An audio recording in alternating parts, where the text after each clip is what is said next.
Hello, this is Roger Shouse, and this is Jumpstart Rewind. This is part of our Heaven Bound podcast family. John chapter 10, verse 14. I am the good shepherd, and I know my own, and my own know me. One of the special things that our congregation provides is daily features on social media platforms.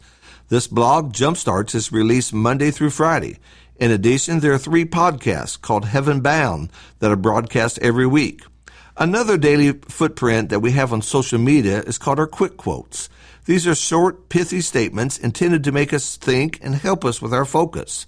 All of these can be found on our website as well as other social media outlets.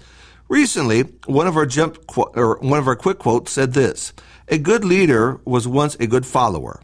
I want to give that some thought and put some ideas behind that statement. First, a good leader understands what it's like to follow. Understanding that will help him in his leadership. No one wants to be screamed at. Demands and threats may bring results, but they also bring resentment. Leaders come in all sizes, and they're found throughout life. The workplace could be made better if leaders had the heart of a follower.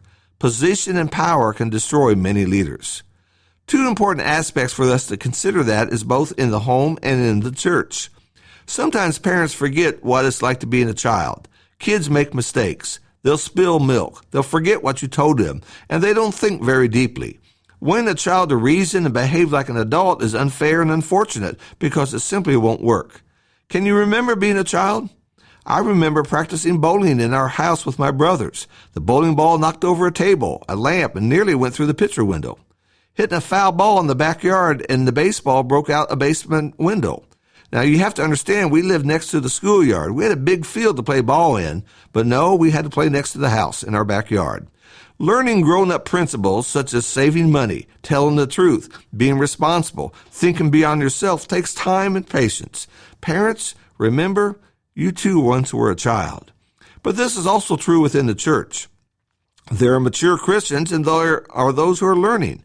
We can forget about the silly questions we asked in Bible class just to get attention to make others laugh.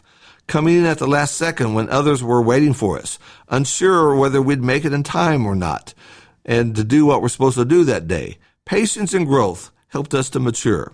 A good leader understands what it's like to follow. Second, a good leader continues to follow.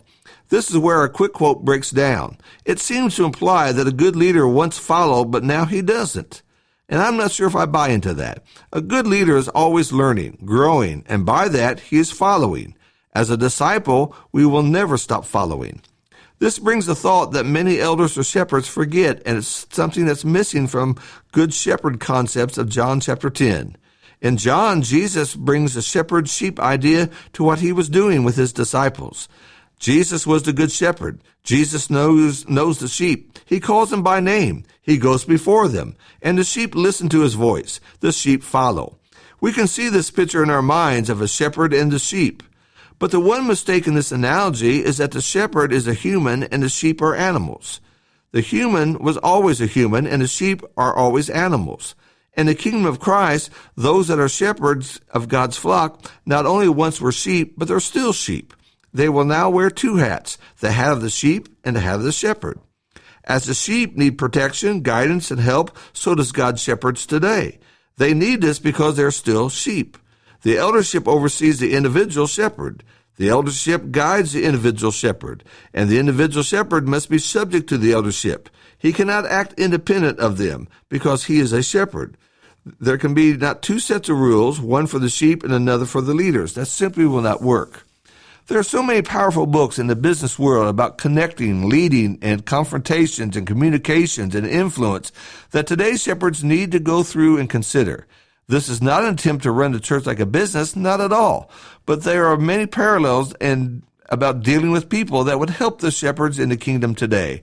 Growing, learning, and doing better must be within the heart of the shepherd.